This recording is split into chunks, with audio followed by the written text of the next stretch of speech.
해마다 걱정되는 여름철 집중호우로 인한 피해. 이를 예방하고 빗물을 효과적으로 활용하기 위해서 물재생계획과에서는 그동안 꾸준히 빗물 유출 저감 시설을 설치해 왔는데요. 서울뉴스통에서 최진석 과장과 이야기 나눠봤습니다.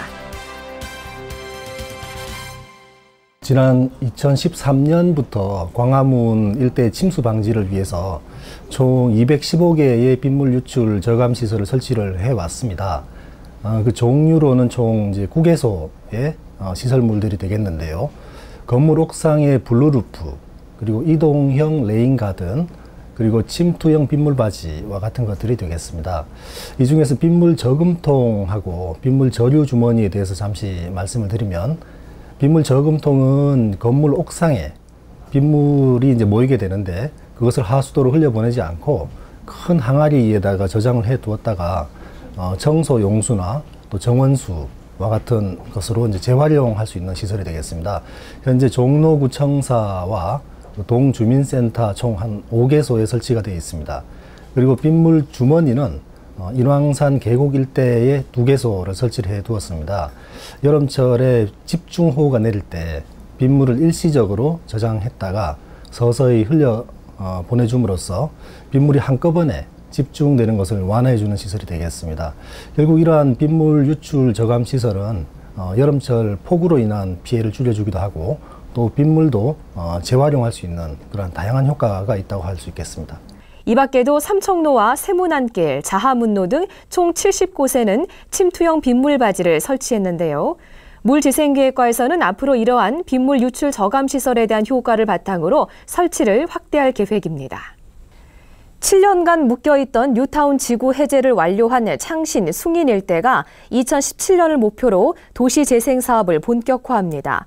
주거재생과에서는 이를 위해 종로구 창신동에 창신 숭인 도시재생지원센터를 설립하고 29일 개소식을 열었습니다. 창신 숭인 일대는 서울의 24곳 뉴타운 중에서 주민 요청에 의해 지구 전체가 해제된 첫 사례이자 구체적인 계획을 갖고 처음으로 사업을 시작하는 곳입니다.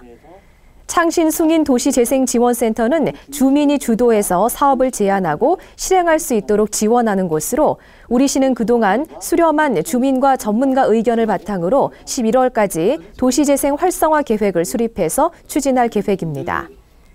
이와 관련해 해당 지역 경제 발전을 위해 마을공동체 종합지원센터와 청년 일자리 허브 등을 통해 지원하고 동대문 패션 산업과도 연계해서 지역 일자리 창출과 직업교육 등도 지원할 계획입니다.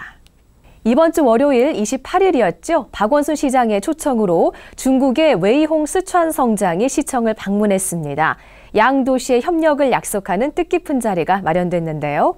지난 28일 서울시청을 찾은 웨이홍 스촨 성장. 이날 방문은 우리시의 초청으로 이루어진 것인데요. 이날 박원순 시장과 웨이홍 스촨 성장은 우호교류 협력 증진에 관한 양해각서를 체결하고 앞으로 경제, 도시건설, 관광 등의 분야에서 양 도시가 함께 협력하기로 약속했습니다. 국제교류 담당관에서는 아시아 도시들 간의 문화관광시설 할인 혜택인 원 아시아 패스를 확대하고 있는데 웨이홍 스촨 성장과도 이에 대해 협의했습니다. 이와 함께 박원순 시장은 이 자리에서 웨이홍 스촨 성장을 서울시 명예시민으로 위촉했습니다. 우리시는 서울을 찾는 국가 수반이나 도시 정상을 비롯해 서울의 발전에 기여한 외국인을 서울시 명예시민으로 위촉하고 있습니다.